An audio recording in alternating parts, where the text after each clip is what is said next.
Everybody. Hopefully you can hear me. As Aidan just posted a message there to say that we are just going to start the session in a couple of moments. There's a number of people who are still joining, so we'll give everybody the opportunity to join and we'll begin the session then. So hopefully everybody can hear me okay and see the screen, and we'll kick off in a minute.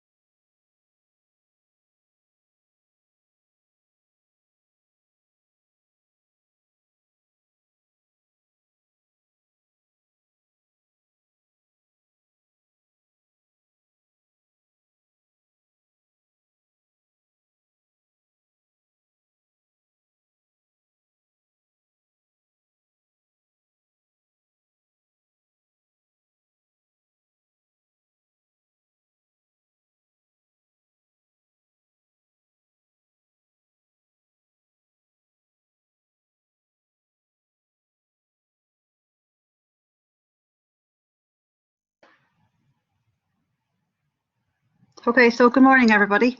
I hope you can all hear me and hopefully you can see me down maybe at the bottom of your screen. So you're all really welcome to this morning's Unconscious Bias and EDI Masterclass, and I'm really delighted that so many people are joining us this morning. I think we have over 70 participants who are going to come along to the session, which is really fantastic and shows us there's a great interest in this within your sector. So thank you very much for all coming along, and I'm really looking forward to the session with you all today. So I just want to say, first of all, thank you very much to Insurance Ireland for organising the session and for InsurTech Centre as well, and to Aidan and Annie in particular, who have worked to get this unconscious bias session put back on again. So this is the second time that we've actually done the session with people from members of Insurance Ireland. So I think it's really, really encouraging, and the large number of participants is really encouraging as well. And what I'm going to try to do with you today is to bring you through, I suppose, a little bit around equality, diversity and inclusion, and to have a look at that within the insurance sector, and in particular to look at unconscious bias, what it means, and then how it might be impacting on the work that you do in your own organisation and what you might be able to try and do about that. So just firstly, I'll just tell you a little bit about myself so you know who I am. I suppose it's a very strange world we're living in now, and normally we would be able to meet up and have a session where we could look each other in the eye and have a chat and maybe take a little bit longer over this, but unfortunately that's not possible at the moment. So just to let you know a little bit about myself, my name is Allison Kenneally. I was formerly the Director of Equality, Diversity and Inclusion at the Institute of Technology Carlow, and have recently moved to work in Waterford Institute of Technology. My own background, academically background, was that I have a degree in law and master's in commercial law, I have a degree in financial services, and also then did a doctorate in higher education management, looking mainly at change management and organisational culture. So I suppose that has brought me kind of a wide range of roles within higher education, brought me to work for the past 3 years in the Institute of Technology as the Director of Equality, Diversity and Inclusion. And the higher education sector in Ireland was one of the sectors that came in for a lot of criticism in terms of its, I suppose, a lack of gender equality that was perceived as being in the sector. And in response to that, institutions put a lot of work and time and effort and resources into trying to address some of the issues that we found were there. And that's hopefully what you're going to be able to learn a little bit about from me today. So I've divided up the session today into 3 different parts. First of all, we're going to look at the case for equality, diversity and inclusion and the Irish insurance sector. So I suppose, why do we need to ensure that we are bringing best practices into our workplace and into our sector? What is the case for it, and what can it do for organisations? I think that's really important, so I like to start out with that. Then we look at unconscious bias in the workplace. And if you've been reading a little bit, you may have read a little bit about unconscious bias, or you may have done the Harvard Implicit Association test that I sent around.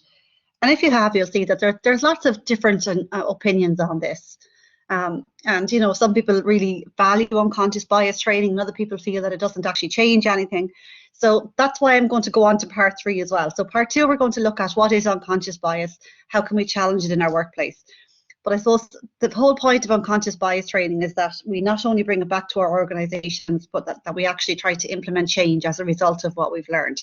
So that's what I'm going to do in part 3, is talk a little bit about what we did in the higher education sector what we learned and what kind of best practice examples you might be able to bring back to your own organisation. So I suppose it's an ambitious agenda, but we will get through it in the 2 hours. So just to say, don't worry, there is a coffee break included. You will get a break. Please ask questions as they arise. I know this is not the easiest forum in which to ask a question, but if you want to type in a comment, there is a chat function on your screen. You can do so. If you'd like to ask a question, you can raise your hand and ask a question. So please don't be afraid to join in or ask a question or make a comment or suggestion. It's very, very welcome. We will also allow some time at the end for questions and answers. So you'll be welcome to give an input at that stage. Just during the session, I'm sure we're all very well used to this, but anyway, I'll say it again, please mute the microphone and turn off the camera unless you're asking or answering a question. And all of the slides from today and follow-up readings, etc., will be available afterwards. So you don't need to be taking down copious notes, but please do grab a pen and notepad. And I will be asking you to watch some videos and to maybe just write down a few reflections yourself as we go through some of the different exercises that are part of the session. And again, yeah, don't worry, pets and children are also welcome. So as somebody who's spent most of lockdown with 2 dogs and 2 toddlers in the house, don't worry if you're speaking or saying something and there's any interruptions or whatever, that's no problem. Okay, so somebody has a hand up there. I don't know if that was a deliberate hand up. I'm just trying to find the name there. Someone want to ask a question?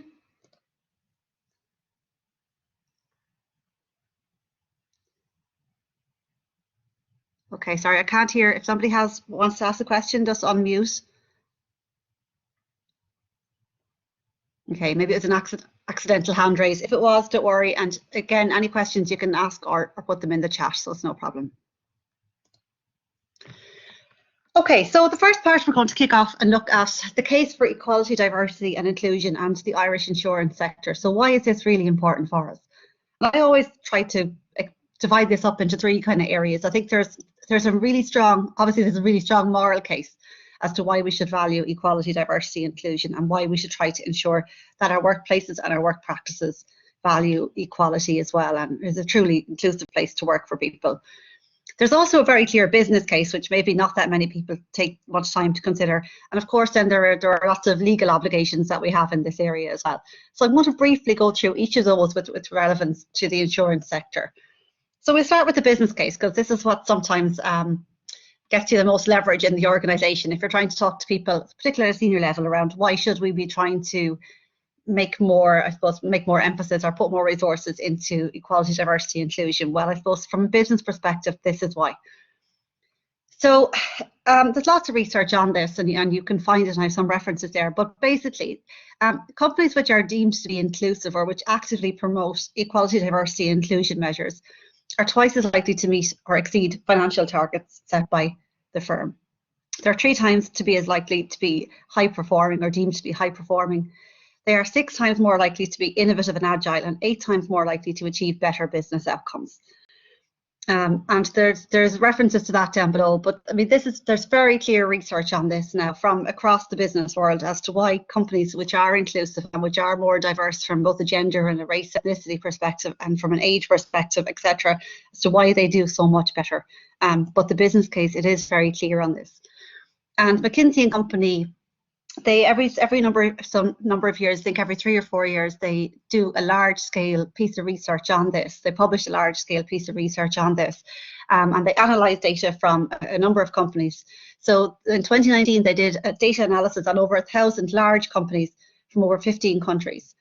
And what they found was that companies in the top quartile for gender diversity on their executive teams were 25% more likely to have an above average profitability than companies that were in the 4th quartile. And what they found was that the greater the representation, the greater the likelihood of outperformance. So in other words, companies that have more diverse teams, particularly on their executive teams, were much more likely to have higher levels of profitability. And what they said in the report was, they said that organisations that put an emphasis on diversity attract and retain higher calibre talent, which is a foundation for improving customer orientation, decision making and competitive advantage. And this in turn creates a cycle of increasing returns. And I think if ever there's been a very good example of I suppose, why it is much more important to have a team that is going to be able to be, I suppose, more adaptable and better able to react. I think it's the COVID crisis has shown us that. What McKinsey said was that diverse teams are also better able to radically innovate and anticipate shifts in consumer needs and patterns. And that, as we have seen, has been a critical capability in the, I suppose, in the insurance sector and in all sectors during the COVID crisis. So I'm sure if you all think about your own organisations, you know, the level of change that we've all had to deal with in our workplaces has been just absolutely incredible over the past 12 months, and totally unanticipated. And we've all had to radically adapt and innovate and change how we do things. And what is very, very clear is that companies or organisations that are much more diverse have done this much better.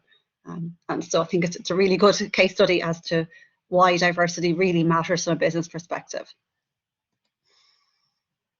So that's the business case. So look, there is an abundance of research on that as to why it makes business sense to be more diverse and to be more inclusive. There's also a legal aspect to this, and I'm sure there's many of you this morning who are working in HR, and you know all about legal obligations that we have in relation to equality, diversity and inclusion in the workplace. So there are legal obligations under international and under EU human rights law. You know, there's a right to equality in our constitution. There's various provisions in the Employment Equality Acts and the Equal Status Acts, which, you know, have 9 grounds for discrimination, and we have to ensure that we're complying with all of those. There's also a couple of other initiatives pending. So there's a gender pay gap information bill that's before the Oireachtas. Unfortunately, hasn't been passed yet, but that bill will make it a mandatory requirement for all companies and all firms to publish clear information on the gender pay gap. So that's something that we'll all have to be doing every year. And in the insurance industry, then you've also had recent, I suppose, the spotlight been shown on the industry from the central bank and central bank regulation and review. And that in and of itself brings its own legal obligations and requirements into play. And finally, then we have the moral case. And I think, you know, we've all seen in the past number of years, there's been a huge emphasis and a huge increase in the amount of media coverage around issues around whether it's, you know, it was gender equality, the Me Too movement, Black Lives Matters, race equality. There's been a huge amount of emphasis on this. And I suppose this is about diversity and inclusion as being the right thing to do. It's what we should be doing in our organisations. It not only creates a much better place to work, but hopefully a better society as a whole. And we've seen all the media coverage, and it's very easy now to get this very wrong. So there's plenty of examples of companies that have made significant errors of judgment when it comes to equality, diversity and inclusion, or where their workplaces, maybe there's a significant amount of harassment or bullying or whatever it is in the workplaces. And that can create, obviously that's a really bad place to be for the company itself, but it's also very bad from a media and public relations perspective, and from if you're looking to attract customers, it's not going to help either. So I think there's been a lot of media reporting and much more awareness across society in general on these issues, and there's significant pressure on industry or employers to show leadership and I suppose to step up to the plate and to be showing that they are actually taking action on this. So what if you kind of do nothing? And this is a strategy for some organisations certainly, but unfortunately not acting on the EDI agenda and not actually trying to promote this within your organisation. It can result obviously in significant and costly legal disputes if there is a legal issue, particularly around employment equality. You know, you could end up with groupthink, stagnation within the company and eventually loss of profit. So it's really not a good place to be. And it can also result in significant reputational damage, particularly when it comes to advertising or to trying to attract customers to your businesses. And the threat of, I suppose, what's called cancel culture, whether we like it or not, there is, particularly around social media, there is a huge threat of cancel culture where there's been lots of examples of high-profile brands, as I said, that have got this wrong.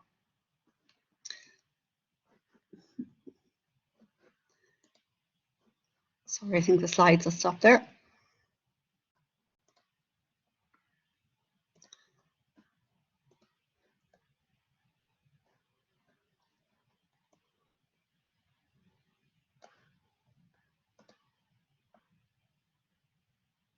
Okay, hopefully everybody can see that again. So yeah, I was saying about the threat of cancel culture. this is really something that is that can have a big impact on companies. I just have a couple of examples there. So you might have seen that a well-known brand, Joe Malone, got into a lot of difficulty when they used a British actor, John Boyega, to promote its products, but then in the Chinese market decided that that would not be, that they would remove him from the advertising, and they got into a lot of difficulty around that. And here's an example from a Spanish insurance company, Estrella Insurance. I don't know, I'm sure some of you are probably familiar with this, but they had a number of really, you know, distasteful promotional campaigns for their insurance business, and it caused a lot of controversy over in Spain at the time, and probably didn't do their brand any particularly, didn't give them any advantage in the market, and probably did their brand a lot of harm. So I suppose it's just about making sure that within your company and within your organisation, that equality, diversity, and inclusion, that it has been prioritised at a senior level, that it has been taken seriously, and that people are aware of the impact that it can have. Now, look, I know within the insurance sector, many firms now recognise the importance of diversity and inclusion to their activities. I'm sure that if you were to read most of your strategic plans within your organisations, it would mention diversity and inclusion as part of the plan, or it might reference equality or diversity or inclusion as some of your values within the sector. The regulator has placed a really increased focus on D&I in recent years, and this is likely to continue. And certainly our experience from higher education is that when diversity and inclusion, when it gets put on the agenda, it scales up. It doesn't kind of scale down. So initially in higher education, for us, a lot of the emphasis was around gender equality, and then in recent years that has grown to, for example, and now there's a lot of emphasis on race and ethnicity and equality in that area as well. So this is not something I think that's going to roll backwards. And there is continued emphasis from government and policymakers on this issue, and it is something that, as I said, is going to scale up and become more and more important. So things like the Gender Pay Gap Information Bill that's coming, in our sector, there were links made to funding. So if we obviously we're funded by the state, so if we wanted funding to continue in certain areas, we would have to show progress against certain diversity and inclusion measures. And look, I think the same is probably likely to happen in your own sector as well. And the Central Bank in July 2020 published an assessment of diversity and inclusion in Irish insurance firms. I don't know if you've had the opportunity to read this. I'm sure many of you had, but if you haven't, definitely have a look at it. It was really interesting because they looked at diversity and inclusion policies, practices, procedures, and how that was monitored across the sector. They looked at pay by gender, which made for some very interesting reading. And then they looked at PCF applications, pre-approved control function applications, that were made to them from 2012 to 2018 across a sample of Irish insurance firms. And I've just kind of put together the key findings that I took from the report. And what they said at that stage was that most companies did not have a diversity and inclusion strategy, or if they had, it was not aligned to the overall company strategic objectives. So I think what we would have seen and what we saw in higher education was a lot of people had mentioned diversity and inclusion in their strategy, or had mentioned it maybe as a value, but didn't actually have an active diversity and inclusion standalone strategy that was directly linked back to the overall company objectives. And I think the same was found in the insurance sector. They said most firms weren't sufficiently prioritising diversity and inclusion. They said some initiatives were being implemented but not been tracked or monitored to see actually how they were being, what impact they were having, if any. So again, that's quite common. You'll see that people will decide, oh, we'll do training, or we'll put on whatever, we'll hold an event, or we'll have an awareness week or something like this. But then they're not actually seeing what impact, if any, it is that actually having in the organisation. They said diversity and inclusion was not frequently or actively discussed at board or executive committee level. So it wasn't, for example, good practice there would be to have it as a standing item or something on agendas, and to have somebody at board or executive level responsible for it, but they found that that wasn't really happening. They said diversity and inclusion considerations were not sufficiently evident in executive recruitment, retirement or succession planning, and I think that's really worrying for the sector. And then they said there was clear evidence of significant gender pay gaps across most firms. So they were the key findings, and unsurprisingly, when that's what they found from their qualitative data, what they then found when they looked at the workforce was that there was very good gender balance across the overall workforce, But when it came to central bank approval for those PCF applications for senior roles, over a 6-year period, so over quite a long time period, only 21%, so only 1 in every 5 of those was from a female member of the workforce. So you're looking at kind of 80% male and 20% female applications at that level. So I suppose what I would say from that, and I'm sure as most of you know, like there is significant amount of work to do on this. And the central bank had a number of actions that they've asked firms to do, and again, I'm sure some of you are probably working on these. So they asked people to follow up on actions relating to strategy, relation to culture, policies, practices, and initiatives. And if you ask me, the number one most important thing there is around culture.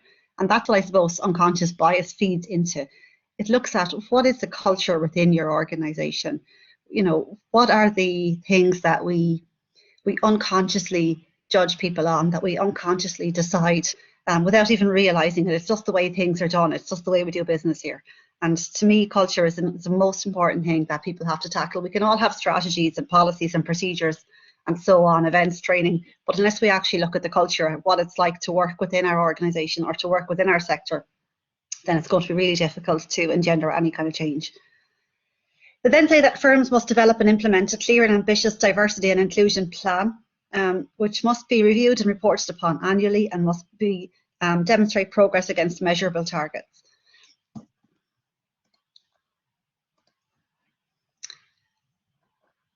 Apologies, again, I don't know why the slides have stopped. I'll get it back.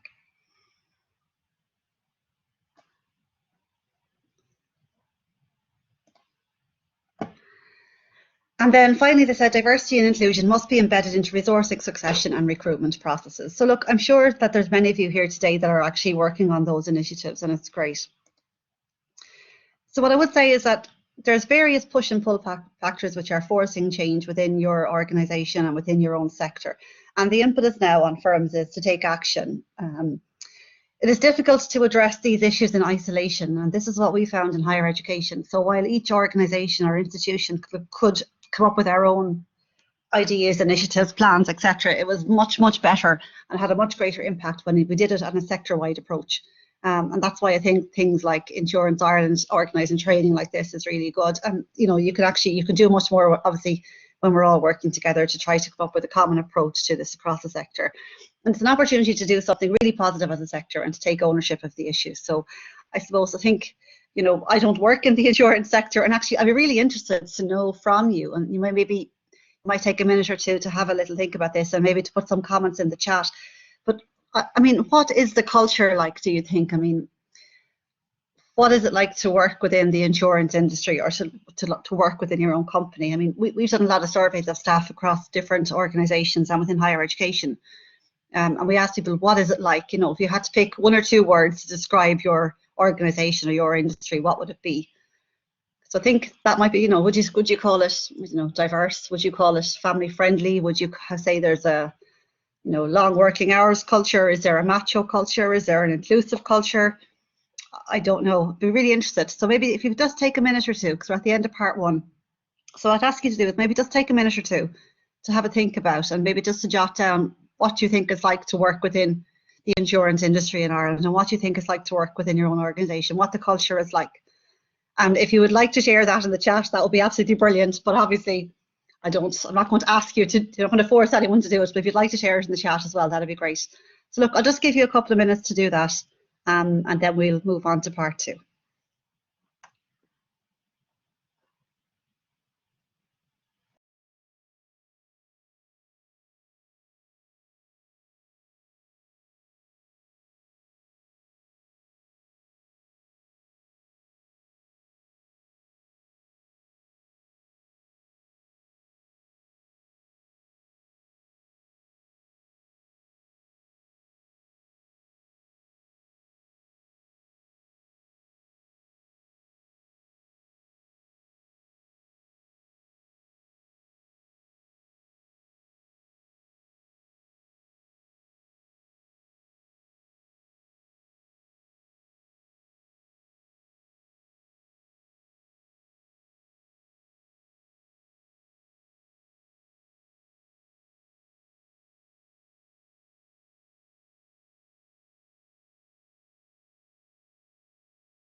Okay, thanks all. Hopefully you just got a minute or two to have a think about what the culture is like, and thanks to people who shared their comments there. So that's useful just to have to see, and it's something you can come back to yourself and have a look at the end.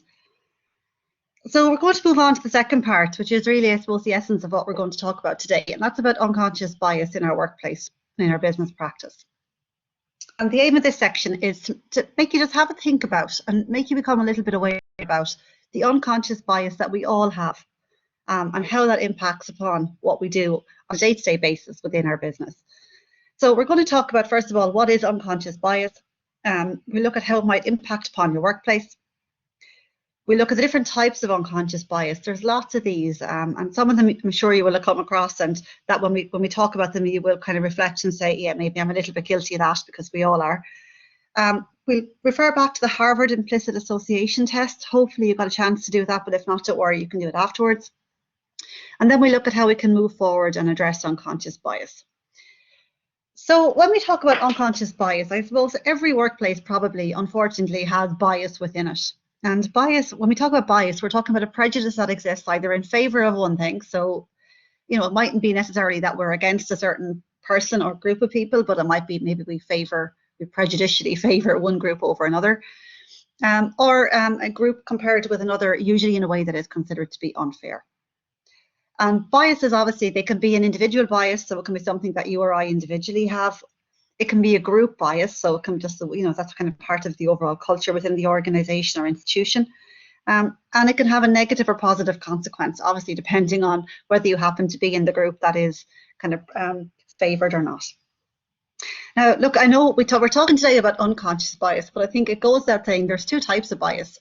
Some people are consciously biased, and we've all seen maybe conscious bias in the workplace as well, where people maybe are very conscious that they have a bias, but don't seem to be too worried about it. But for most people don't operate like that, and most of us think we are fair and that we do our best to be inclusive and treat everybody equally. But because of the fact, I suppose, that we are human, and we all have what are called unconscious or implicit biases. And these are biases that we don't know we have, so we are totally unaware of them. And because we don't really know we have them, or because we don't have the time usually to stop and think about why we're making decisions, and we make a decision based on gut or instinct or whatever it is, these unconscious or implicit biases get the opportunity to influence our decision making and our practice in work. And they are usually much more prevalent and much more difficult to address or to get rid of if we don't know we have them. And if we have the time to stop and think about them, then it is very, very difficult to actually get rid of them and to address them. So what I'm going to do is ask you first to have a look at a video by McKinsey that was made in 2015. And I'm going to copy this and put it into the chat and ask you to have a look at it, because that's the only way it's going to work on the session. It's a very short video, it's only a few minutes long. And what this aims to do is it just aims to challenge you to think about your own experience and what we unconsciously perceive as normal or not in our workplaces. So maybe not due to COVID when we're all working at home, but most of us, I'm sure, have had many years experience working in an office, in a workplace where there is a culture where we perceive certain things as being normal or not normal, or in the certain things that we expect to see and that we don't expect to see in our workplaces, and certain behaviour that is approved or not approved. So what I'm going to do is just copy this particular link and put it in the chat for you.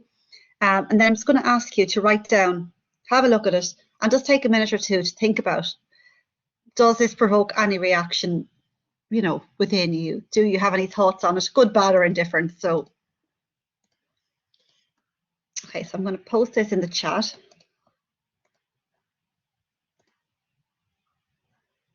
Okay, so the link has gone in the chat. So what I'm all going to do is give you a couple of minutes. Hopefully you'll be able to just click on the link. It's a YouTube link. So if you can click on the link, copy it and post it into your browser, and take a couple of minutes to, as I said, just to watch it and see what you think.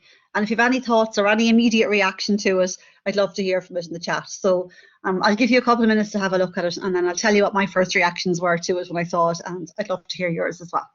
So I'll give you a couple of minutes to do that.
Okay, hi all, welcome back. Hopefully you all got a chance to have a look at the video.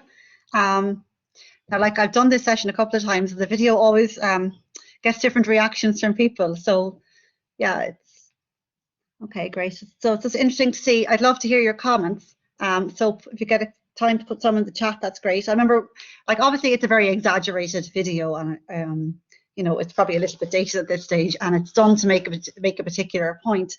But I think definitely watching it, there are some issues there that we can all relate to. I suppose it does show maybe a type of workplace that some of us maybe are very used to dealing with. I think we've one comment there who says they work in a very female-dominated team and can actually, you know, see some bias in the opposite direction, and that is absolutely the case. I mean, the whole point of looking at our unconscious bias is to try to and often try to ensure we have better gender equality and diversity and inclusion in our teams, is to try to ensure that we don't have that sort of bias in either direction. And that's why it's really, really important. I think what the video shows is just some of the kind of lazy stereotyping that's done in our workplaces. That could be based on gender, it can be done on race or ethnicity.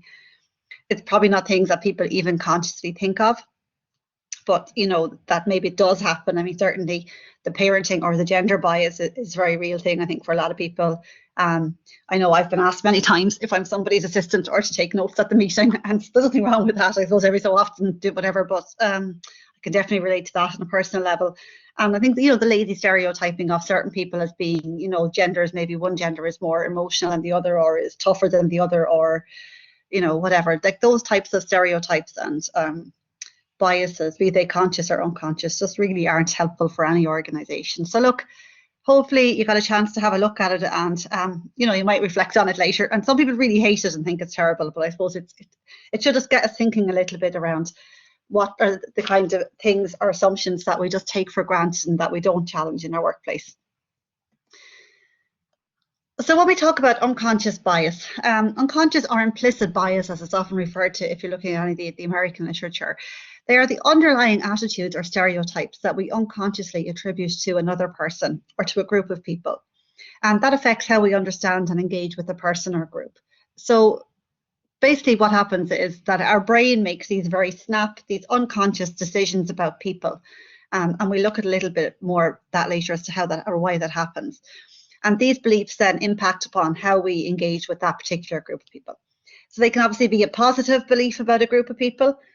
You know, that person went to the same university as me, or that person lives in the same area as me, or I'm roughly the same age and gender as that person, so I feel I can relate to them better. And they can be positive biases, unconscious biases that we have, but obviously that can have an impact on other people. Or obviously they can be negative unconscious biases. So, you know, maybe, oh, that person is covered in tattoos, therefore I don't think they're, you know, we make snap judgments, they're not a suitable person to work in the company, or, you know, they didn't attend a particular university, or they live in a particular area, or whatever it is, you know, I mean, and these are kind of things or beliefs unconsciously that some people hold. We don't know we have these biases, so we are unaware of them, and then therefore they are outside of our control, and that's what makes them very difficult to challenge. I like this little image here because, you know, oh, I don't have any unconscious biases. We all maybe start out thinking that we're not really biased and we're all very fair, and we all treat people equally. And this guy says, I don't have any unconscious biases, at least that I'm aware of. And that's the whole point. We're not aware of our unconscious biases until we actually take the time to step back and to look at them.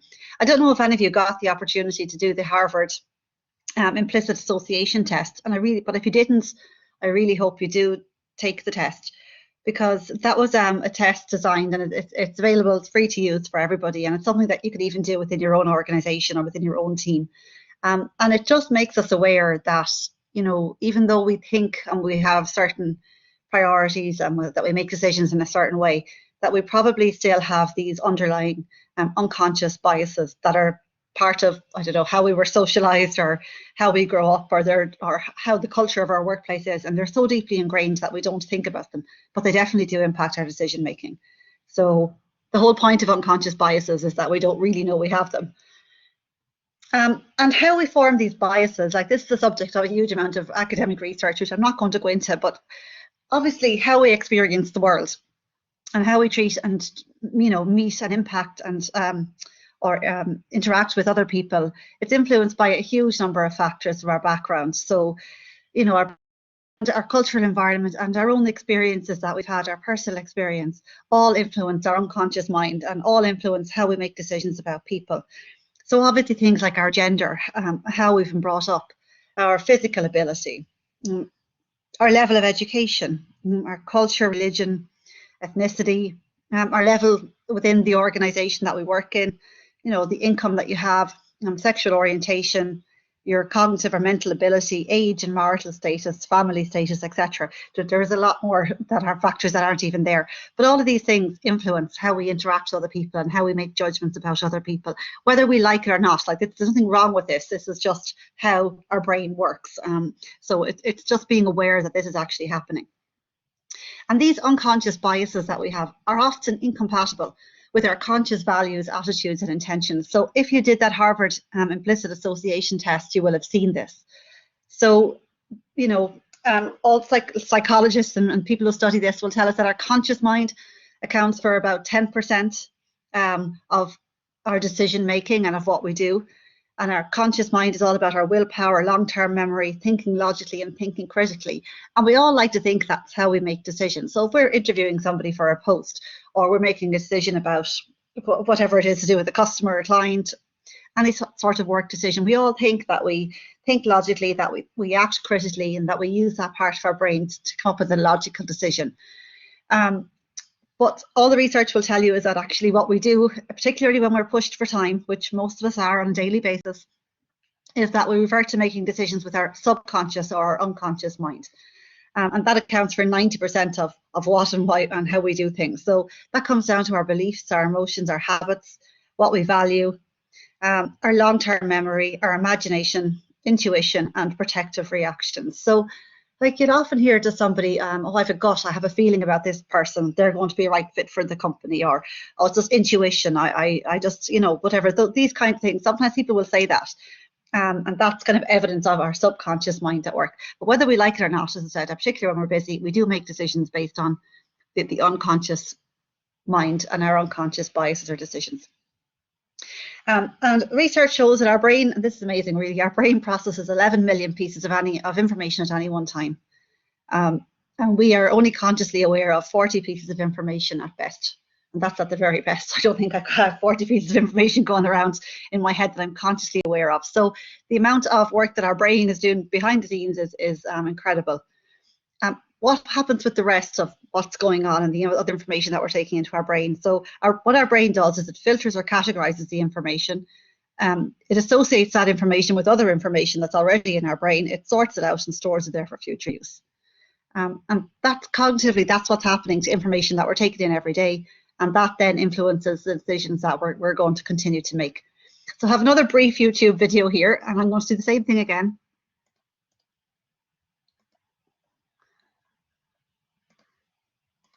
So I'm going to post this into the chat.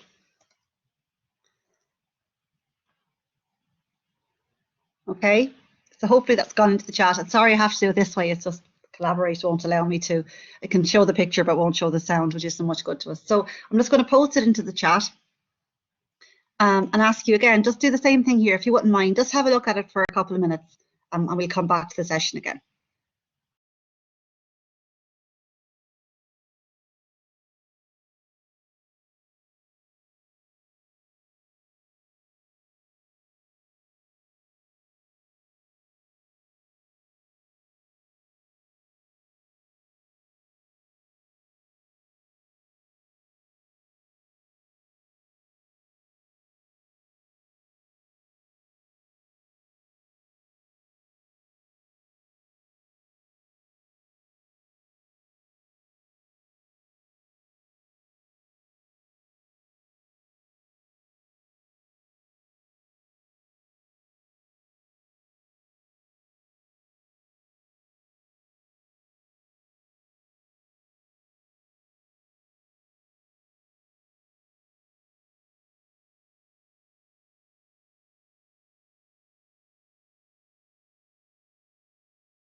Okay, welcome back all. Hopefully you had a chance to look at the video. I just think it's a nice explanation as to how our brain categorizes all this information that we get and how it can lead to us making unconscious decisions, you know, and lead to unconscious bias without us actually realizing it.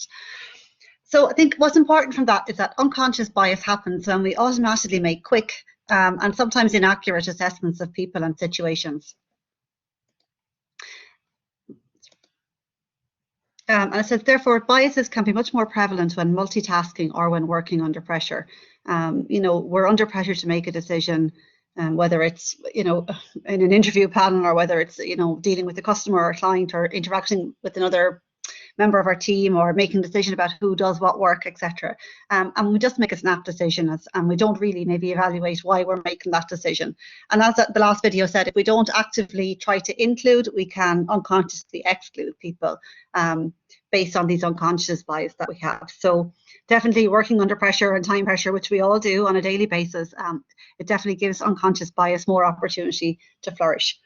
So remember, I suppose that the main point from this is that we all have unconscious bias. And I like this little diagram, you know, do you have a brain? Yes, then you have bias. And the most important thing is that we actually acknowledge that we all have unconscious bias and that it is really kind of what can we do about it? And there's lots we can do. That is the good news. Okay, so I just want to do one last little video with you, and you can do this over coffee if you like, and we'll take a break for 10 minutes. And there's a video that I want you to have a look at. And again, it's only a couple of minutes long, but I'd like you to grab a pen and paper when you do this, and then after grab your coffee. And what I want you to do is just have a look at this and very, very quickly, just make a note of, did any of the categories of people mentioned in this particular video elicit any reaction in you? Did you feel happy, sad, angry? Do you feel you identified with some people more than others or associated with some people more than others? Did you subconsciously for a second judge any of the particular groups? And if you did, I mean, that's just your unconscious mind at work. And the fact that you can identify that you did it is actually great because it shows that you're becoming aware maybe of the unconscious biases that we have. So again, I'm just going to put this video in the chat. It's only a couple of minutes long. And I think it's just good to watch it. It's very quick, and just have a look and think about, does it elicit any reaction within you? Do you feel that you are associating, you can identify with that person or you can't with another, or that you're judging any of the particular groups that are mentioned in it? So I'm going to copy it into the chat.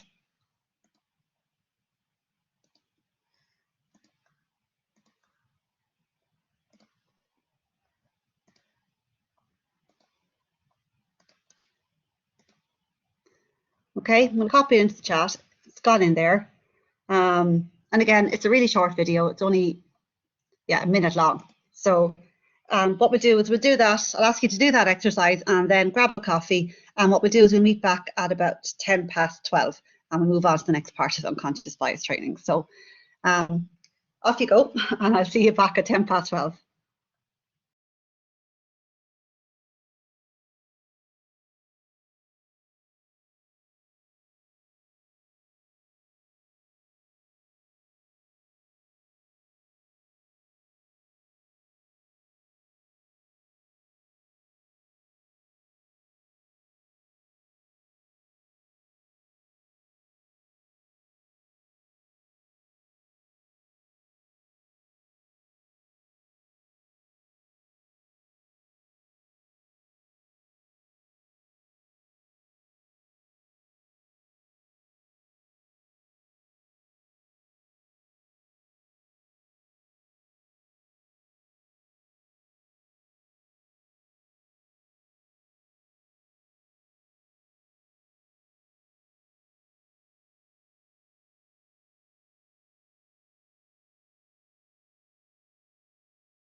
Okay, hi all and welcome back, and thank you, Aidan, for sorting out the chat. I think there was an issue with some people not being able to post to the chat, so that seems to have been sorted now, and we have a bit of chat going, which is great. So thanks to everybody for posting up the comments, and you can keep them coming. It's great to hear what people are thinking as we go through.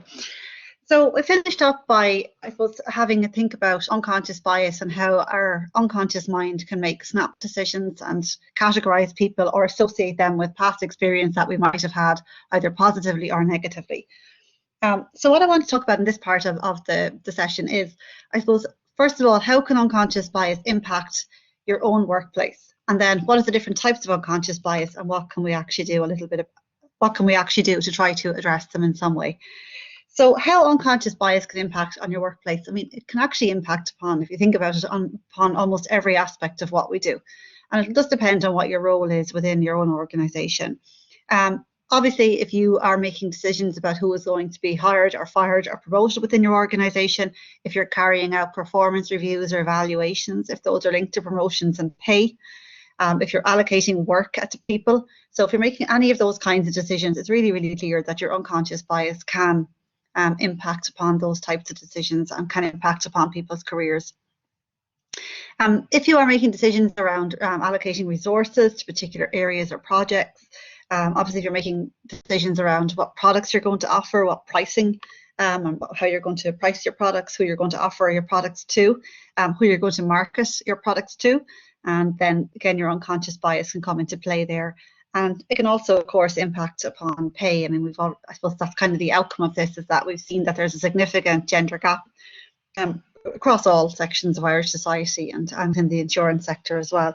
So, you know, there is an issue there in relation to maybe how unconscious bias is impacting upon all of the decisions there that ultimately, I suppose, lead to promotions and pay, etc., within organisations. So I don't know if there's any other areas that you think that unconscious bias could impact upon your own workplace, or maybe you've seen it impact upon in your own organisation. Again, please do share them. These tend to be the ones that most commonly come up.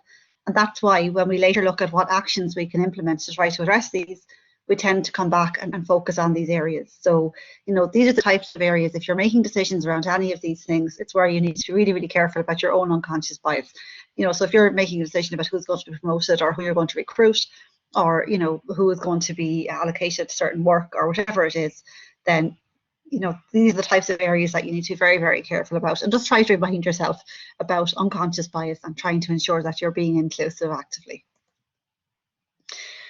Okay, so what I'm going to do now is look at the different types of unconscious bias. And this is kind of fun because even though it's a serious topic, there's definitely things in here that I'm sure you're all going to be able to relate to. So what we're going to do is look at some of the different types of unconscious biases to see how do they operate and what then can we do to try to mitigate them in the workplace. And again, any thoughts that you have as you go, make a note for yourself. Like if there's something that you see here and you go, yeah, we should be doing that in our organisation, or we are doing it, or whatever it is, make a note. And also, you know, please also then come in with any comments or whatever that you have as well. Okay, so different types of unconscious bias. There's loads here, and I'm just going to go through each one of them very briefly. Some of these you might already know or have come across, and others might be new to you. So I'll go through each one of them and try to give examples of them where they come up. So the first one, and you've probably seen this in the video, is what we call affinity bias or in-group. Affinity bias or in-group bias. And this is where we tend to connect with others who share similar experiences to us with similar backgrounds and similar interests. So it's kind of the us and them, and the people who are more like us, our brain automatically associates as being good, and people who maybe are less like us, our brain can often just automatically associate them as being bad. And this is the in-group bias. And I like the little picture there because I think it explains it really well. So, you know, basically we like people who are like us. Examples of how this can impact in the workplace is that says where companies hire for culture fit, you'll often hear this. This is an example of when people are falling prey to affinity bias. So will they fit within the culture of the organisation? And there's nothing wrong with wanting someone who's going to fit within your workplace culture, but you have to ask why that is. Why will they fit within your culture? And if that's because that person maybe shares the same interests as you, or the same experience or background, or as you or as the rest of the team, that's fine, but you have to ask, I suppose, is that actually helping your team to grow and diversify? And honestly, someone being similar, it's not going to disqualify a candidate, but it shouldn't be a deciding factor for them either. So it shouldn't give somebody, the kind of the edge over another person. And a lot of companies now, instead of trying to hire for culture fit, they try to hire for culture add. So, is there something unique? What is this person going to bring to the team that we don't already have? What can they contribute to the organisation? What can they bring? And that's what a lot of certainly multinational larger companies are doing at the moment. So that's affirmation bias. The second one is confirmation bias. Now, any of us who've ever gone onto the internet, we see this everywhere. Every search engine, every social media site you go onto, they all tell you what you already think you know. And that's what confirmation bias basically is. So it is a tendency of our brains to favour information that confirms what we already believe. So we think X, and then we go on the internet and we find that, somebody else says X too, and therefore X is correct. And it can lead us to search for, interpret, and recall information in a way that supports what we already believe.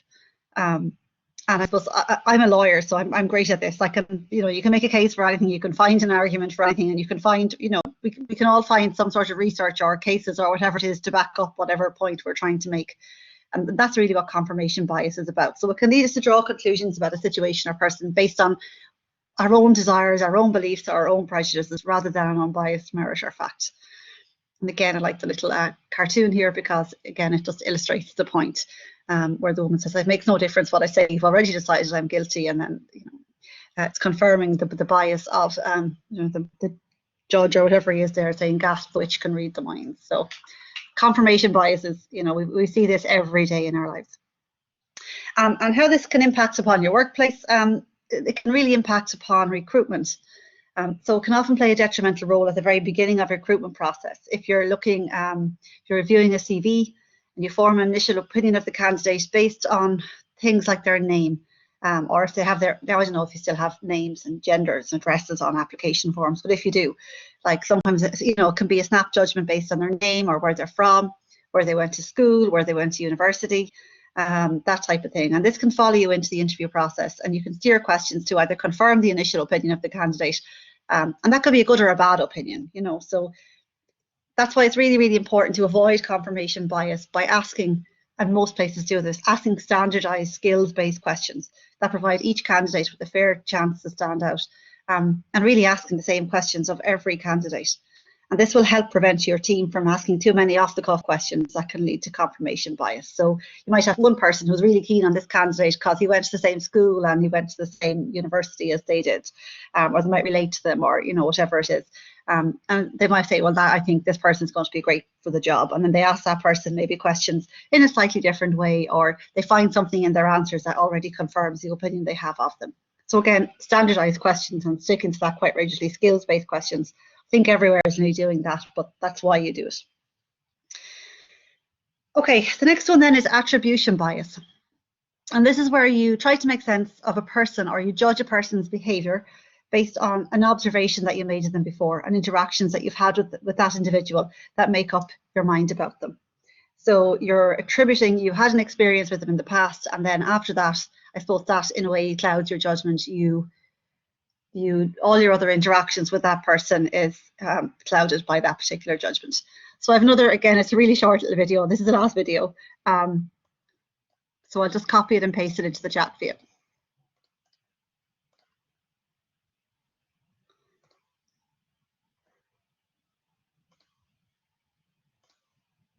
Okay, so hopefully you can get the link. Again, it's only 2 minutes long. Have a little look and we'll come back and have a chat about it.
Okay, hopefully you've had a chance to look at that. So I think it's interesting how we, I suppose we're programmed to go a little bit easier on ourselves, and if something goes wrong, we attribute that to, I suppose, the situational factors that we find around ourselves, whereas maybe if it happens to somebody else, we're more likely to kind of feel it's part of their intrinsic character. And that's just what attribution bias is. And again, like we all do it, it's part of human nature, but it's just to be aware of it. So while it might seem harmless, we are quick to judge people and maybe to falsely assume things about a person without knowing maybe the full story or what the situational factors are. And this again can have an impact when obviously when hiring people or when promoting people. And particularly when hiring people, attribution bias can cause hiring managers and recruiters to determine an unfit candidate for the job because there's something unusual on their CV, or because there's maybe some unexpected behaviour during the interview. And I suppose the thing is there, if that does happen, it's just to ask the person what happened. That's all. It's just, don't make a snap judgment about a person or about their intrinsic characteristic or value. It's just to ask the person why, and that's really all. So it says rather than the how you can try to avoid this is rather than to assume a candidate is unfit for a job because they were late, ask them just what happened, and it can just be totally innocent or unprecedented, or if something on their CV that again they don't have something there for a year, so you think maybe they were, I don't know, in jail, or they were whatever it was, there's some snap decision been made, or whatever they've done. It's just to ask them clarifying questions. So it must give people a chance to hear their story before you make a snap judgment about them, and that's what attribution bias tells us. The next type of bias then is around conforming and conformity bias. And this is a tendency that we have to act in a similar way to the people around you, regardless of your own personal beliefs or idiosyncrasies. And conformity bias is really, it's peer pressure. And we all know what this is. And there's a really interesting study, it's called the Ash Conformity Study. And this is a really old study. Sorry, it was carried out in the early 1950s. Sorry, I don't know why my screen is jumping. So here a group of students were asked to look at a picture, and they were asked to say which line in Exhibit 2, so the one on the right, matches the line in Exhibit 1, the one on the left. So I'll give you a chance to have a look at it. Okay. And one individual is told to say what they think, and the rest of the group is told to give the wrong answer. So it's kind of like a setup. One person is in there and is asked to give their opinion, and the rest of the group have to give the wrong answer. And it's easy enough to see that line A of Exhibit 2 matches the line in Exhibit 1. But when the individual who doesn't know that this is a test gives the correct answer, and then they're told that the rest of the group said the wrong answer, in 75% of the cases, the individual decides to scrap their own opinion and to go with the rest of the group. So it's essentially peer pressure and groupthink and doing what other people think rather than what they think themselves. And that's what conformity bias is all about. And in the workplace, this can have a big impact, especially when you've got an interview panel talking about a candidate, or, if you've got a panel reviewing any sort of application, or if you've got a panel, if you've got a panel that are trying to make decisions about the value of a proposal or whatever it is, if an individual feels that the majority of the group are leaning towards or away from a certain choice, they tend to go along with the group rather than voicing their own opinion. And this is why a lot of teams, a lot of places now, before they get the hiring team together to review a candidate, they'll ask you to write down and give your own individual feedback or opinion separate from one another first, and then you bring them together at the end. So you've probably come across that, and if it's very good. We do that quite a lot now in higher education if we're reviewing documents or policies or proposals or programs or whatever it is. And it's just to try to avoid conformity bias and groupthink, and so everybody can give their own opinion and then obviously come to a consensus or a decision at the end. The next one then is what's called the halo effect, and the halo effect is another type of bias where we place somebody on a pedestal.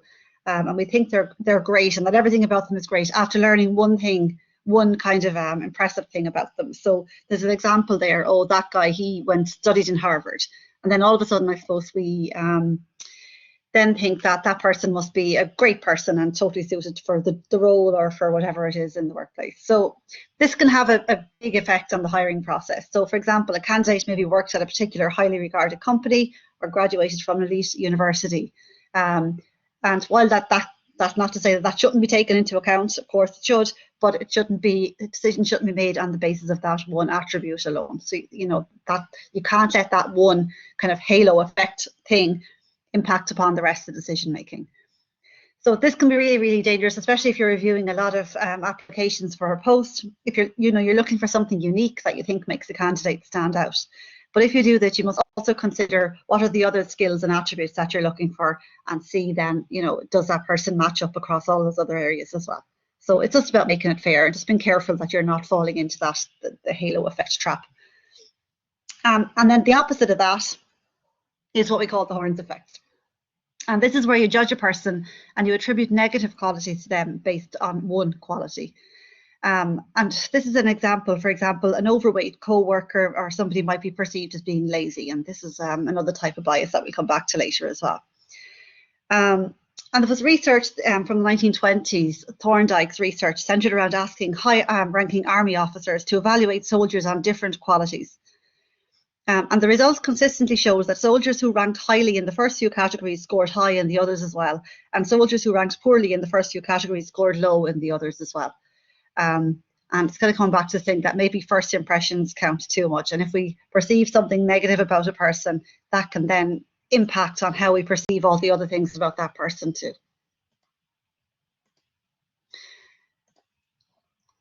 So this is how it might impact upon the workplace. It says this can cause hiring teams to weed out candidates based on a trait that is adverse to the team's preferences. So for example, this could be that the person worked in a rival company or a company that you dislike, or the person might portray a particular quirk or mannerism during the interview.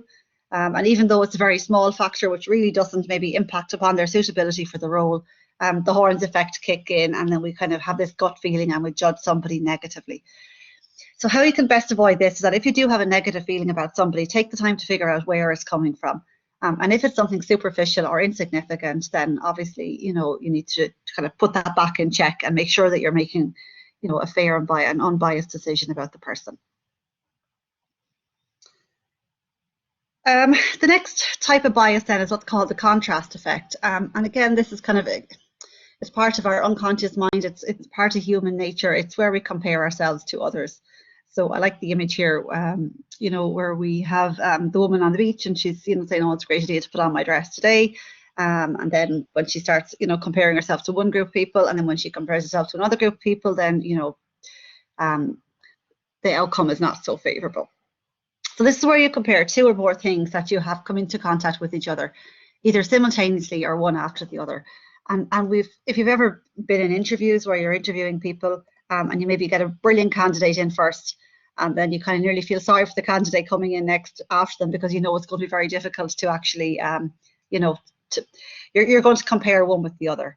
Or it can go the other way around. You have a couple of really poor candidates and you're really looking forward to getting somebody good in. You're saying, please let somebody good come along today. And then the next person comes in is maybe they're average, but because the first couple of candidates have been so poor, then your reaction to them is much more positive. So this happens an awful lot. An exceptionally good interview with one candidate can make the next seem terrible, or vice versa. And again, this is just ensure how you can best combat this. It's to make sure that you have the standardized questions, and that you're comparing applications and you're comparing interview answers. A lot of people will do this by, if you've got a standard questions and scoring sheets in the interviews, you're making sure that you're not looking at them candidate by candidate, rather question by question and area by area. And that can be a better way of doing it. Gender bias. This is the preference of some people to prefer one gender over another gender. There's been an awful lot of studies on this in the workplace. So there's one particular study that's often quoted. You've seen this, the impact of blind auditions on female musicians. And this was a study conducted published in 2000. So they used data from auditions, and they found that the use of a screen increased by 50% the probability that a woman would be advanced out of preliminary audition rounds. And it also enhanced by several fold the likelihood of a female contestant winning out in the final round.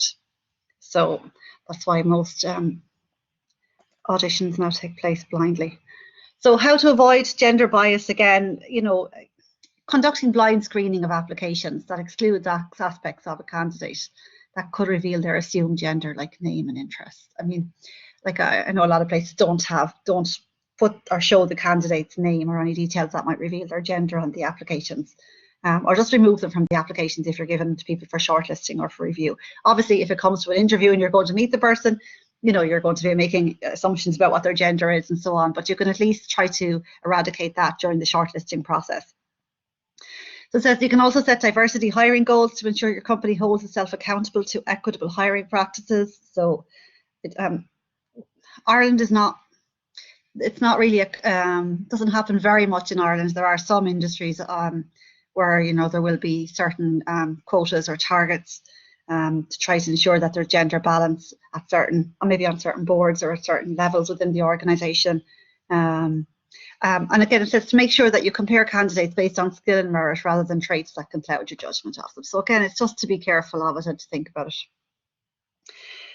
Another type of workplace bias that you can have is ageism, and obviously this can go either way. So, it could be somebody is too young and inexperienced, or it can be the perception that somebody is too old, for the role anymore. And this is the workplace. It's ageism is the tendency to have negative feelings about another person based on their age. So it might be, we've all seen this happen. So ageism, the research shows it affects older people often more than younger people, and that people start noticing ageism in the workplace when they enter their 50s.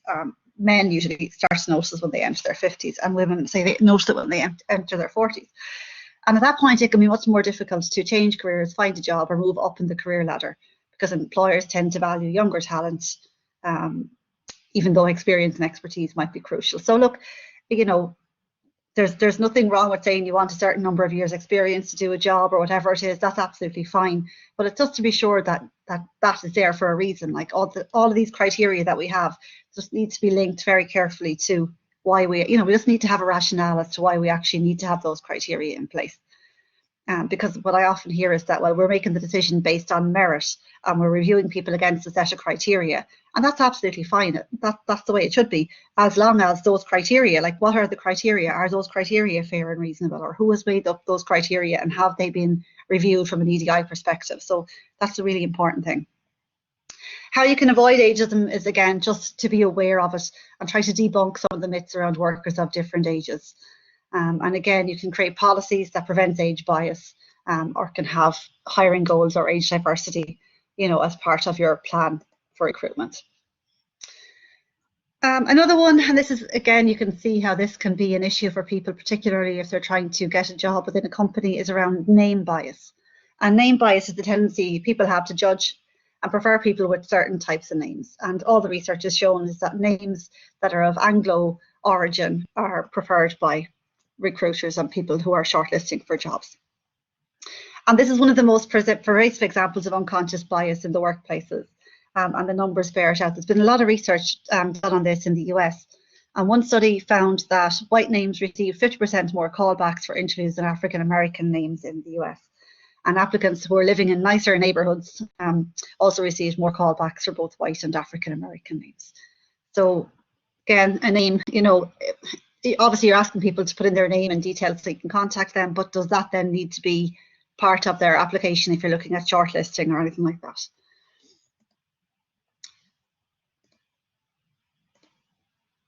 Another study there found that Asian names were 28% less likely to receive a callback for interviews compared to Anglo last names. And how you can avoid this is really easy to avoid, because all you need to do is redact their name or personal information like their address, for example, email, phone number, from their application materials before they're reviewed for shortlisting or interview, and that would be best practice, and it's becoming standard practice to do that as well. The next type of bias then you might come across in the workplace is beauty bias, and this is a social behaviour where people believe that attractive people are more successful or competent or qualified. So it's also called a physical attractiveness stereotype. So attractive people are perceived to be smarter, funnier, and more likable than less attractive people, and are shown to actually earn more money. So physically attractive individuals are more likely to be interviewed for jobs and hired, and are more likely to advance in their careers.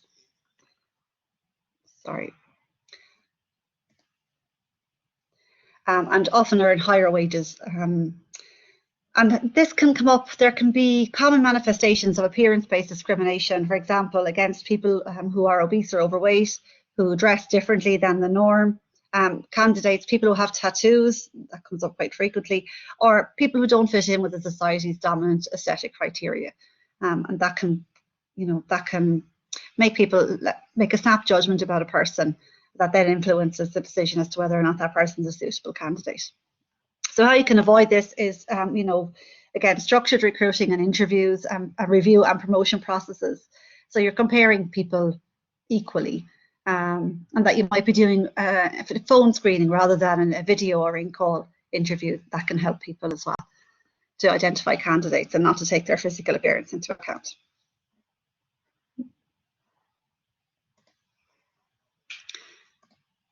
Okay, apologies, my slides have gone again. I'll get them back. Does any of that, do people recognise any of those? Just put it in the chat, or feel free to let me know. But do people recognise any of those types of biases in the workplace, or have they come across them?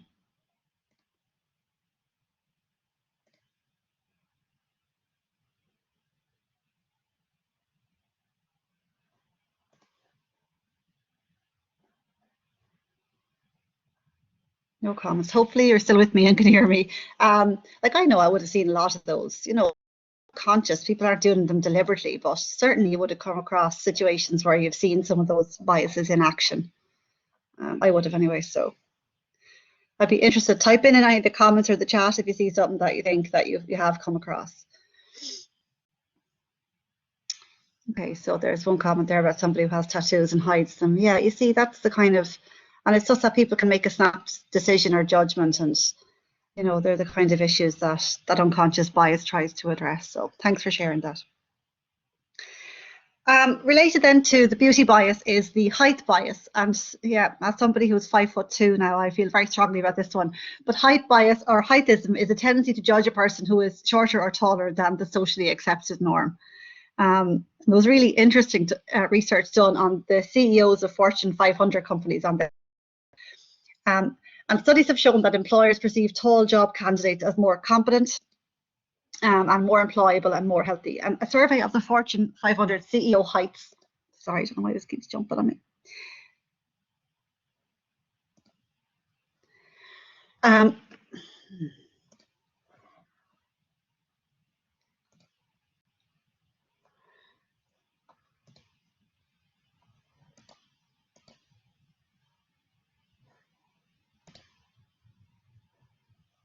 Okay, so the survey of the Fortune 500 CEO heights, they actually found that they were much taller than the average American. They were 2.5 inches taller than the average American man. And they found that about 30% of them were 6'2" tall or more, whereas in comparison, only 3.9% of the overall United States population was over that height. So it's just interesting research. And they found that another research has found that 90% of CEOs are of above average height. So kind of depressing if you're 5'2", but again, it's just to be careful of, you know, is that bias or perception there in decision making or in how people are being treated within the workplace. Again, you can avoid this in much the same way you can avoid the beauty bias. Conduct blind interviews, phone calls or phone interviews at initial screening stage can help. And also just recognizing that this can be a factor can help you identify the bias and to prevent it. So that's, I suppose, a snapshot of some of the different types of biases that you might have come across within the workplace, and I'm sure you have. One of the links that was circulated to you beforehand was around unconscious bias, about how we can try to measure it, or, you know, and there's a project, the Harvard project Implicit, was used to, I suppose, because a lot of people don't believe they have unconscious bias, even though they do. And this was, I suppose, kind of like almost to try to measure how much unconscious bias people have. And it's also really useful for kind of showing people that we do have unconscious bias. And the link I sent around, I think I asked you to take the gender career and the gender science test. And I don't know if you got to do it. Hopefully you did. There's a number of them in the Harvard suite, if you like. So just to show you what the results are like across the board. So everybody that does it, your information is all put into a database, and then they publish the results. And for gender or career, they said that 75% more readily associate males with career and females with family. And that's a very common result to have. And with gender science, 70% more readily associate science with male and female with arts. So if you did the two tests and it came out that you might have had a slight or a greater association with either of those two, the majority of people do. In relation to the results from their race implicit association tests, almost 70% have an implicit preference for white people over black people. In relation to age, 77% have an implicit preference for younger over older people, and disability as well. 76% have an implicit preference for able-bodied people. So it's really it's kind of depressing, but it's also really useful to know that is, that is part of our unconscious mind, and that is part of decision making, whether we actually acknowledge it or not. And the important thing about unconscious bias is that we try to acknowledge it and that we do try to tackle it. Because if we don't actually address it and try to put measures in place to tackle it, then nothing really is going to change in terms of equality or diversity in our workplaces. So. And I see, actually, Aisling has a comment there. I used to work in a different country, and before you met, people thought you were male due to your difficult Irish name. I wonder, Aisling, do they then kind of react differently? Do you think they treated you differently because they thought you were male, and then maybe did they treat you differently when they found out you were a woman? So it'd be interesting to know. And of course, like a lot of Irish people working abroad can, face issues with names and all sorts of things as well, like that. So it can be a factor. Okay, so how then do we tackle unconscious bias? We now know what it is, we know the different types of unconscious bias, and we know we need to do something about it. So I suppose the final thing I'm going to look at is how we can tackle it. And I suppose there's no easy solution to this, that's the bad news. But we do all have to, I suppose the key thing is to be aware that these biases are probably there, and to be conscious of our own biases or how our own mind makes snap judgments. And if we find ourselves doing this, just to take a step back and then to try, well, actually, am I making the decision because of an unconscious bias, or am I making the decision because that is, the logical and the fair thing to do, and I have all the relevant information. And what I would encourage everybody to do, and you may be already doing this as part of maybe another D&I initiative, is to conduct a review of your workplace. Sorry, it's gone again. Apologies, I really don't know why this keeps jumping on me.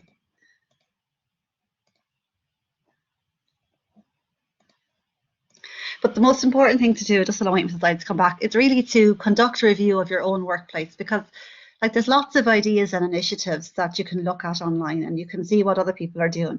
But there's absolutely no point in trying to implement those if those are not things that are relevant for your own organisation or for your own area or your own team or whatever it is. So the most important thing to me in all of this is to actually start out from a point where you gather data or information on your own organisation, your own workplace, and then you actually need to see where the issues are and you address them, and you try to put solutions in place that will address your own particular challenges or issues within the workplace.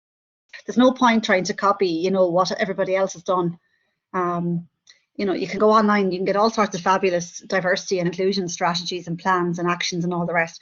But really, there's no point in doing that, because it's not going to have an impact unless it's something that's actually relevant for your own particular area. So I would always say to people, you need to do a very good review and a data gathering exercise and a data analysis exercise on your own workplace, and then implement actions then that will actually tackle the issues that you have found. So, for example, things that you can do in relation to recruitment or promotions. This is where we tend to see a lot of issues. If we're not actually recruiting in a diverse range of people, then we're not going to get people promoted to more senior levels. So it's, for example, I remember I had a chat with a colleague one time, and he was talking about a particular sporting organisation that he worked in voluntarily, and he was saying that they couldn't get female members of the board, and they were looking for females to come up as part of members of the board. And I said to him, well, okay, what have you done? He said, oh, we advertised in a particular area. He told me where they advertised. I won't mention it, but they advertised in a particular area. And I said to him, well, have you, and he said, I said, have you advertised anywhere else? And he said, no. And I said, but what's the people who read that particular publication, there's probably not very many female readers of that particular publication. And every year they kept advertising, or every time they went to fill the boards, they kept advertising in the same place, which seemed absolutely crazy to me, and they expected to get a different outcome. So if you're having difficulty in trying to, get a more diverse range of people, different recruiting and advertising publications or methods, would be really, really good. Another thing that helps that a lot of places use, and again, I don't know if any of your companies do, but is to have what we call a gender.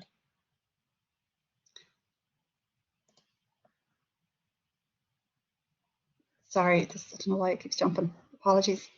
Is to use a gender decoder software for adverts. So this is really useful if you are doing.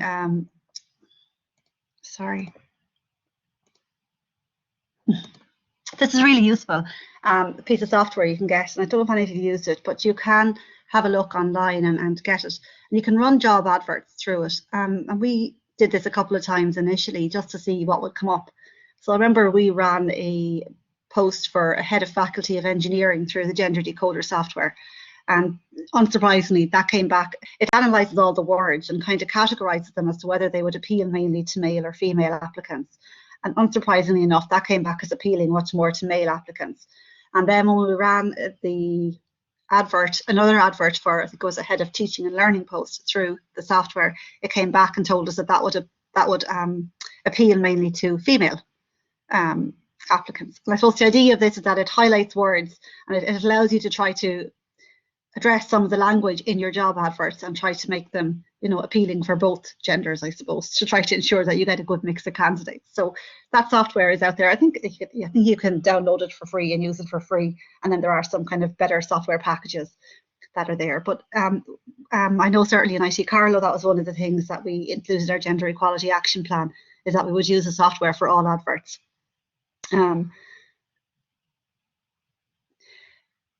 The next one then is around statements encouraging applications from underrepresented groups. So you will see this, they do this a lot in the UK.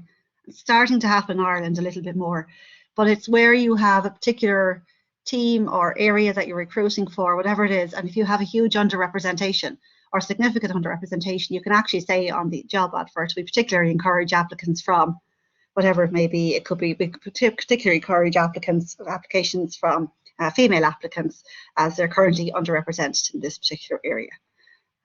And you'll start to see that. And it's not saying that female applications or applicants are going to have any particular advantage when it comes to the recruitment process, but it is just saying that you're underrepresented. Or it might be that, you know, you're encouraging people from different ethnicities or other, you know, minority groups or whatever it is to particular roles. I suppose it's just a statement that you welcome applications. Sometimes it just says we welcome applications from, we are an equal opportunity employer, we welcome applications from all, particularly people from underrepresented groups such as, and you can name them out. And I suppose it's just telling people that you're open for business and that you welcome their applications. Removing names, date of birth, addresses and images from CVs, that's really important. And again, if that's not something that's happened, it's an easy win, and you can eliminate a lot of the types of biases that we talked about by doing that. Requiring minimum numbers of candidates from underrepresented groups. Again, happens quite a lot at the UK. I don't know if any of your companies are doing this, but you can actually ask them for to ensure that you have a certain number. So for example, particularly for senior posts, this does happen quite a lot. So you might want to have, say, we have to have at least 40% of candidates from either gender. So we must have at least 40% males or at least 40% females before we go ahead with the interviews. And obviously you would expect to have a gender balanced selection panel as well, and preferably diverse in other areas and not just gender, because obviously gender is one of the types of unconscious bias, but there are many others as well. So ensuring minimum number of candidates from underrepresented groups, that is happening in Ireland. Initial phone screening or interviews rather than face-to-face. As I said, ensuring the selection panel is diverse and gender balanced. That's really, really critical. Sticking to objective and standardised tasks or questions. That's to try to avoid all the affirmation or the confirmation bias. And hiring for culture add rather than culture fit. So there's some of the types of actions that you can consider in recruitment or in promotions. To address wider EDI or unconscious bias challenges, I mean, there's a huge amount of work that needs to be done within organisations on this, and I'm sure many of you are working on this at present. Some of the things that some of the lessons we've learned from higher education, and some of the things that I would say to people would be to consider establishing, if you don't already have an EDI committee, to establish an EDI committee or a group. Now, not like a committee that's going to have nobody with any authority sitting on it. So if you're going to have an EDI committee, there needs to be at least a member of the executive team who's chairing that or leading the group. And a committee that's going to be empowered to actually make decisions and to act really is really important. But if you can get a good group of people together from across the organisation who are interested in working on this area, it can really give you great momentum and help try to change the culture. Another thing I would say would be that before you try to do any actions, before you try to address the problem, you need to know what the problem is or what the extent of the problem is. And that's where it's really, really important to try to get to grips with the data from your own organization. So it's about gathering data, analysing it, and trying to benchmark data. So like, what's our staff profile look like at different levels of the organisation? And you can do that by gender, by race, ethnicity, whatever you want. What does that look like? How do we compare to others in the sector? How do we compare to the sector as a whole? You know, what's our culture like here? What's it really like to work here? Have we asked people that? And then, you know, do the analysis of the data then by gender, by race, by ethnicity, by age, whatever, and see, you know, all people aren't experiencing this culture in the same way. And then look, what can we do to try to address that? You know, how is our organisation structured? What policies and procedures do we have? What are the evidence that we have around salaries? Have we done a gender pay gap analysis or not? Have we looked at leave and who's taking leave and when? And have we analysed that? So, but there's a huge amount of data that you can gather from your own organisation. But the really important thing to do with the data is to disaggregate it. So you need to disaggregate it by gender or by any other area that you're interested in looking at and trying to diversify. So I know in higher education, we are looking at everything at the moment by gender and by race, ethnicity as well, in terms of staff. And trying to look and see, gather the data and see where there are differences. And I can tell you from my own experience, there's huge differences in how people perceive the organisation and how people interact with policies, procedures, and so on in the organisation based on those different areas. So from the data, identify what are your challenges, where are your weaknesses, what do you need to do, and I suppose design and implement an action plan around that. And that's, I know this is obviously one of the things that the central bank want all of the companies insurance in the insurance sector to do. So I think that's kind of making sure that you have an action plan that is specific, that's evidence-based, so you've got the data to show that this is a problem. You then have an action that, and then you have a target to say what this action is going to look like, the impact of this action is going to look like, and prioritise those. I mean, like, I know when we did our action plan in IT Carlow, we had, I think we ended up with almost 70 actions. So like, it was a huge amount. So what we had to do was try to prioritise those into the ones that are absolutely key, and then the other ones that, you know, I suppose still need to be done, but maybe might be less of a priority. And another thing I would say is to consider an industry-led award or accreditation process for those who are taking action. So what we found in higher education is that it's really important to actually kind of reward good behaviour. So for organisations or areas that are actually taking positive action or doing something on this area, you know, recognise that kind of behaviour and award that behaviour. And I think something at an industry level will be really, really powerful for that. So just to say a little bit about what we did in IT Carlow, we were the first in the technological higher education sector to achieve an Athena Swan award. Athena Swan is like an EDI quality mark, a gender equality mark that is used in Ireland and the UK in higher education. So it kind of shows that you've done a good analysis of your organisation and that you have a plan in place to address issues. So we had a gender equality action plan that came as a result of this with 68 actions, as I said. And I won't put in all the actions. I just thought it might be interesting to have a look at the areas that we kind of thematically structures the actions into different areas. So where we found we had to make changes was in terms of our structures and organisation. So for example, we put in place a new EDI committee, a new EDI office, a new VP for EDI. We had to take action around data collection and reporting. So, you know, we did the initial data collection analysis. We found lots of issues. We put a plan in place, but we realised we had to have a system there for collecting and reporting on that data continuously, or else the ball will be dropped. There was a whole range of new policies and procedures that we sought to introduce, and a lot of those have been brought in, which is great. Then the other areas there around training and development. So we identified different areas like unconscious bias training, and there's lots of others, gender identity and expression, gender stereotyping, and so on. Loads of training and development that we were going to do. Communication and events is really, really important as well. Particularly for us in higher education, like when we actually just did some analysis of the images that we used within IT Carlow, and what we found was that a lot of those images, you know, weren't as diverse as either from a gender or a race and ethnicity perspective, or from an ability or disability perspective as we would have liked to have seen. So we put a conscious action plan in place to ensure that all of our promotional material and communication and events had good representation for everybody there.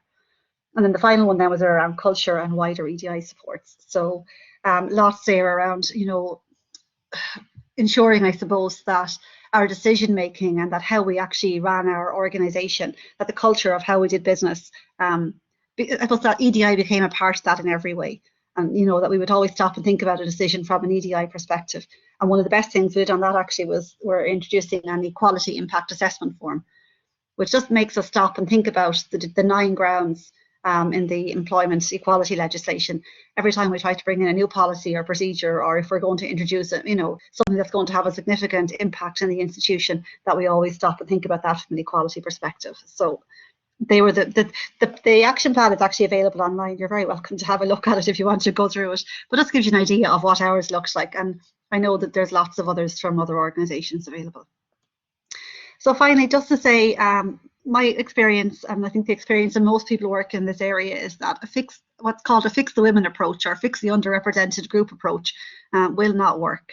And actions have to focus on fixing the actual system or the organisation. So this is why I see somebody's put in the chat, is there a financial services version of Athena Swan? There isn't that I know of, but I think it's a fantastic idea, because that sort of a process that organisations go through, I think, is hugely powerful. And if it is something that an industry itself has taken responsibility for, you know, then you are looking at real change, cultural change, you know, and that's really what is required. So I think a lot of consultation and communication is key across the organisation. When I was working in IT Carlow as a director of EDI, I was there 16 years. I think I learned more in the year we did all of the data collection and analysis that I learned about the organisation than I knew in the 16 years prior to it. So actually giving people the opportunity to sit down and to talk to them and to ask them about working in the organisation and what it's like, and that consultation was really brilliant. We learned so much as an organisation. People have to be empowered to speak out and to call out bad practice. That has to be part of the culture. We've seen a huge shift in higher education over the last couple of years. There's now a large-scale survey actually that Minister Harris launched yesterday, and it's going to every staff member and every student across higher education, and it's looking at their experiences of harassment and sexual violence in third level.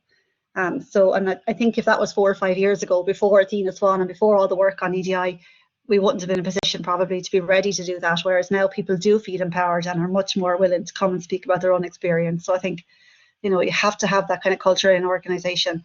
As I said, culture change is required, and it's not easy, and it's challenging, and it's time consuming, and it's slow, and sometimes you take 1 step forward and 2 steps back.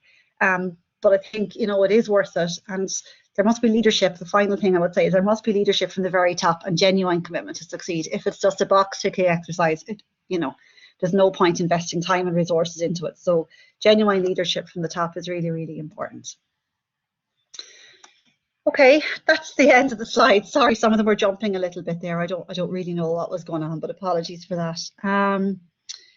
So look, I am happy to take any questions. As I said, thanks very much for your time today. I really love being able to talk to people about this, because as I said, from my own experience, I've seen how important it is and how much of a difference it really can make in the workplace, and it does make to people. So look, if anyone has any questions that they'd like to ask, you can put them in the chat, or you put your hand up and jump in there. There's no problem.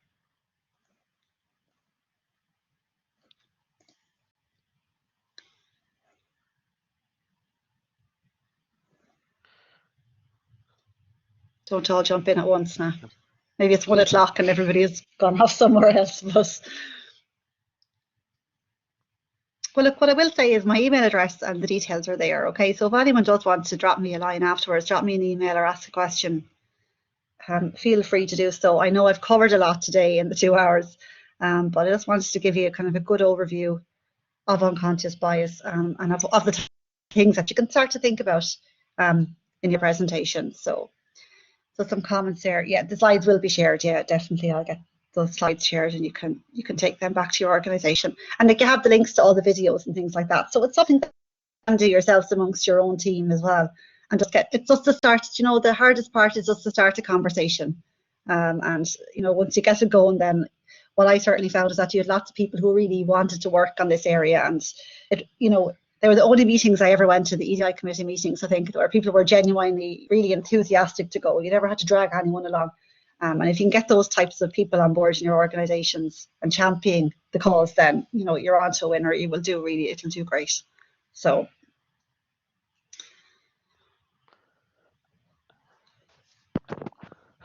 Alison, Aidan here. Thanks very much for that session. Hi, Aidan. Thanks. Plenty of food for thought on that again. I think it's very well received there. No, definitely. I think, as I said, we'll get the deck out, and the content that you have there, some great videos and other stuff there in that as well. We'll get that out to members. And thanks to Annie there in Insurance Ireland for facilitating this as well. It's a great event, and I think there's such appetite there as witness from the first event that they look for the follow-up event. So it's great. Thanks again for taking time out of your very busy schedule to accommodate this.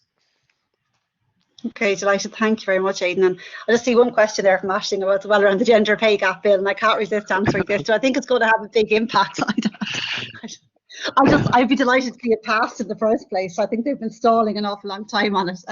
We actually, again, in higher education, some of the universities have done this. There's a couple of large consultancy firms in Dublin who will do the gender pay gap analysis for you. So do I think it's going to have a big impact? I doubt it. I think everybody knows there's a huge gender pay gap there.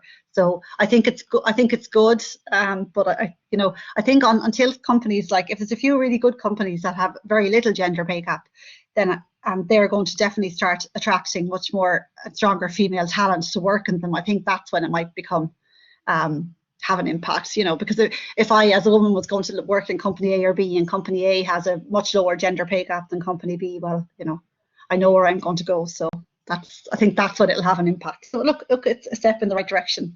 I never knock any of these initiatives because, it's good to see progress. So.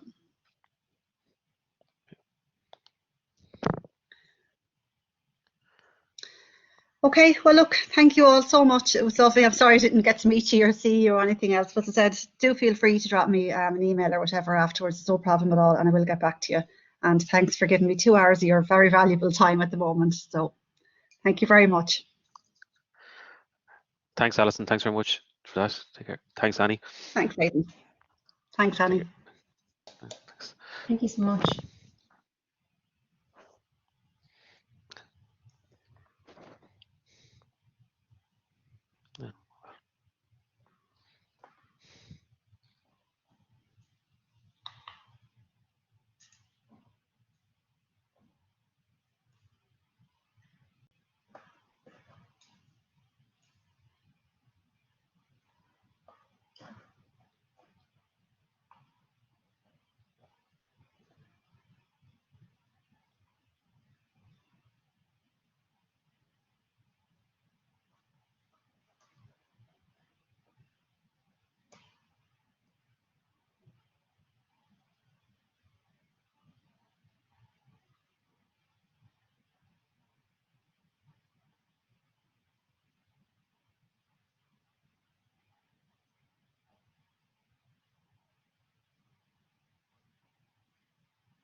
Thanks for fixing the chat, Aidan. I know it kind of got stalled there or whatever.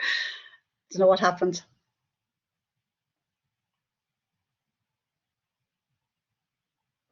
I think you're on mute, Aidan. I can't hear you. Can you hear there now? Sorry, Alison. Yeah. What the issue was, it was set up as through LLL, but again, some of them couldn't see the comments box, and some of them couldn't raise. So I had to put them in. A lot of people in as presenters, which is not ideal either. I think that's what was happening with some of the slides being clicked. Okay, that makes sense now. Yeah, I was wondering because I was trying the slides were jumping. I've just before there's never been an issue. I just set up classes, and people have the right then to to jump in, and I always see the comments box now, just with the external links. I think I was just saying to Danny, I think we'll definitely switch to Zoom for any future. Yeah, Zoom is probably people are more used to it. It's just easier to use, because you want people to be able to do the comments, and the chat is great. You get a bit more feedback. So yeah, there's been, and everybody's familiar with Zoom. I think there's been some upgrades there to Blackboard and Collaborate, and because I see it on Turnitin as well. But some of the functionality has changed a little bit, and it's must have been something in that changeover. Because between this and the last session, we were set up on the exact same basis as the last, and the functionality wasn't there this time. I'll talk to Lindsay about it and see what the story is. But definitely, I think the Zoom account will be the way to go. Yeah. Well, look, it didn't make a big difference. It's nice when you can get the comments. That's the only thing I like to see. You know what I mean? Or that people are still with you and engaging, or have something to say. You're trying to tell you with videos and things like that. It's nice to get people's feedback on that. So. Yeah, no, listen, and thanks very much for your time.